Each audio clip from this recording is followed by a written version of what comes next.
અમદાવાદથી લંડન જતું એર ઇન્ડિયાનું વિમાન ગુરુવારના દિવસે દુર્ઘટનાગ્રસ્ત થયું, જેમાં તમામ વિમાન યાત્રિકોના મોત નીપજ્યા। આ દુર્ઘટનામાં સાબરકાંઠાના હિંમતનગરમાં રહેતી પાયલ ખટીકનું પણ મોત થયું છે। પાયલ રાજસ્થાનના ઉદયપુરના ગોગુદા ગામની રહેવાસી છે। તે પોતાના એક ભાઈ અને બે બહેન સાથે હિંમતનગરમાં રહેતી હતી।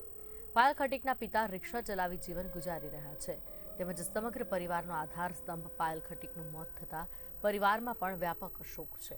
પાયલ લંડનમાં ઉચ્ચ અભ્યાસ અર્થે યુનિવર્સિટીમાં પ્રવેશ મેળવવા રવાના થઈ હતી। તે ટ્યુશન ક્લાસીસ કરી પરિવારના ગુજરાનમાં મદદરૂપ બનતી, તેમજ હાલના તબક્કે ઉચ્ચ અભ્યાસ કરી પરિવારનું જીવન ધોરણ સુધારવા માટે નવી આશા અને અપેક્ષાઓ સાથે ઉચ્ચ અભ્યાસ કરવા માટે લંડન જવા રવાના થઈ હતી। આ કાલે જો પ્લેન ક્રેશ થયો છે, અમે અમારા શાળાની દીકરી પણ અંદર હતી। એમાં સવારે 7:30 વાગે અમને છોડવા ગયા હતા, ત્યારે વ્યવસ્થિત છોડીને ગયા, પ્લેનમાં બેસી ગઈ 1 કે 10 વિડીયો કોલ બી કર્યો હતો, કમ્પ્લીટ થઈ ગયો। અને ઘેર આવ્યા પછી અમને એવા સમાચાર મળ્યા કે પ્લેન ક્રેશ થયો છે, તો અમે ફરીથી પાછા બધા અમદાવાદ ગયા। ત્યાં 3-4 કલાક સુધી બહાર બેઠા રહ્યા, બધું સાંજના પૂર્ણમાં બધું ડીએનએ ટેસ્ટ આપીને આવ્યા, બધું આવ્યા, પણ લોકલ પ્રશાસનનો અમને કોઈ સહકાર મળતો નથી કે અમે બોડી કઈ રીતે અમને મળશે, શું છે મળશે, હજી સુધી કોઈ જવાબ નહીં મળ્યો। और મારા જો સુરેશભાઈ શાળા છે, બહુ ગરીબ છે, પરિસ્થિતિમાં છે, રિક્ષા ચલાવે છે, લોન લઈને એમને લંડન મોકલ્યા હતા, પણ લોકલ પ્રશાસનનો હજી કોઈ એવું પ્રશાસન અમને મળ્યો નહીં કે અમે બોડી કઈ રીતે લઈએ, બોડી અમને કઈ રીતે મળશે, એવું અમે લોકલ પ્રશાસનથી કોઈ સલાહકાર કોઈ કશું મળતો નથી। પ્રથમ વખત ગયા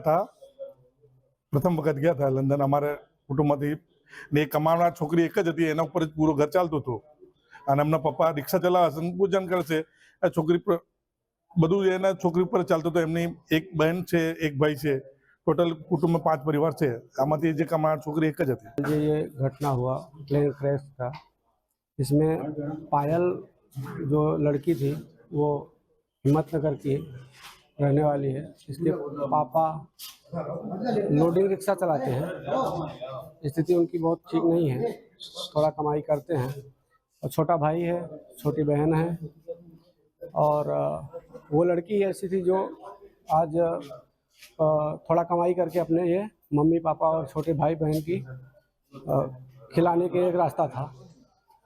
पायल पढ़ी लिखी लड़की थी और हमारे बेटे को करीबन 7 साल से कोचिंग पढ़ा रही है, पढ़ाती थी, अभी भी पढ़ाती थी, और उसको घर की स्थिति बहुत नाजुक थी, गरीब घर की थी, तो उसको ये था कि मैं बाहर जाके लंदन में थोड़ा स्टडी करूँगी और स्टडी के बाद मैं अच्छे से पैसा कमाऊँगी तो अपनी मम्मी पापा का।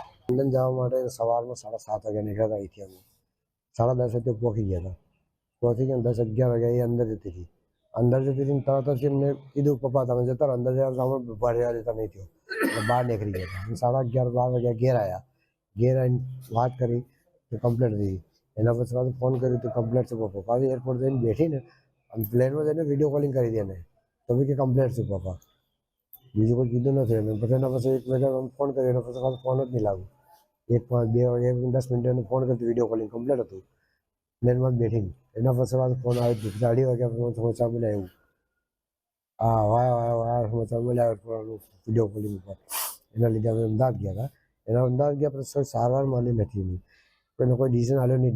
ડેન્સિટી કરીને આવ્યા, એમ કીધું 72 કલાક પછી ડેડ બોડી મળશે એવું કીધું હતું। બસ ખાસી વાર ઉભા રહ્યા હતા, રાતના 10 વાગ્યા પાછા। લોકલ પ્રશાસન સ્થાનિક તંત્ર કોઈ આવી છે? લોકલ પ્રશાસન સ્થાનિક પ્રશાસન સાહેબનો ફોન આવ્યો હતો, કલેક્ટર સાહેબનો ફોન આવ્યો હતો, कलेक्टर साहब ने फोन आया तो पेला मामलदार साहब नायक मामलदार साहब ने फोन भी आया था बेन ने, कल रात में आया था, हम अमदावाद पे आता क्या रास्ता हुआ नहीं मिले तो जाइए तरह खबर पड़े डेड बॉडी मिले, कोई सहायता करे, कोई करे, एना माटे हम पूछिए।